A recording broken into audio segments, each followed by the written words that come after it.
काचीगुड़ा इलाके के सुंदर नगर में मौजूदा अंजुमन खादिमुल मुस्लिमीन के अहाते में इलेक्ट्रिक शॉक सर्किट की वजह से आग लगने का एक बहुत ही दुख भरा हादसा पेश आया, जिसमें दो मासूम भाइयों का इंतकाल हो गया। मरहूमीन की सैयद अब्दुल रहीम खादरी और सैयद अब्दुल रहमान खादरी की हैसियत से शिनाख्त की गई है। ये दोनों मासूम बच्चे अंजुमन खादिमुल मुस्लिमीन के सेक्रेटरी सैयद सैफुद्दीन खादरी के बेटे होते हैं, जिनकी उम्र 3 साल की बताई जाती है, और ये दोनों मासूम बच्चे जुड़वा भाई थे। जी हाँ, ये अफसोसनाक हादसा आज यानी 26 दिसंबर जुम्मा को दोपहर के वक्त पेश आया, जहां सैयद सैफुद्दीन खादरी के घर में इनके 3 बेटे और एक बेटी नींद की हालत में थी, जबकि इन बच्चों की वालिदा किचन में पकवान कर रही थी और वालिद सैफुद्दीन खादरी नमाज जुम्मा की अदायगी के लिए गए हुए थे। तभी इनके रूम में अचानक इलेक्ट्रिक शॉक सर्किट की वजह से आग लग गई, जिसके फौरी बाद सैफुद्दीन खादरी की 8 साला मासूम बेटी और 6 साला मासूम बेटा नींद से बेदार हो गए और रूम से बाहर निकलकर अपनी वालिदा को इस वाक़े की इत्तला दी,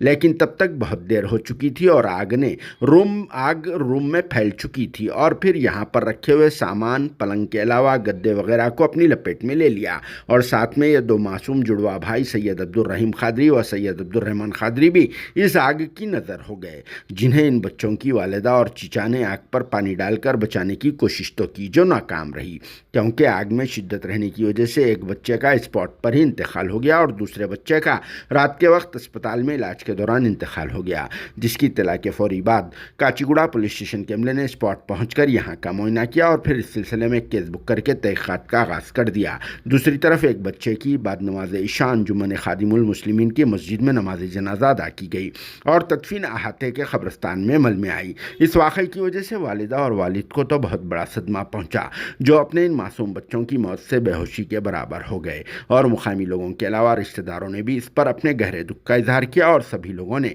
इन मासूम भाइयों की मग़फ़िरत व इनके दर्जात की बुलंदी के लिए दुआ की, जो बहुत ही प्यारे बच्चे थे। Bureau report, RS news, Hyderabad.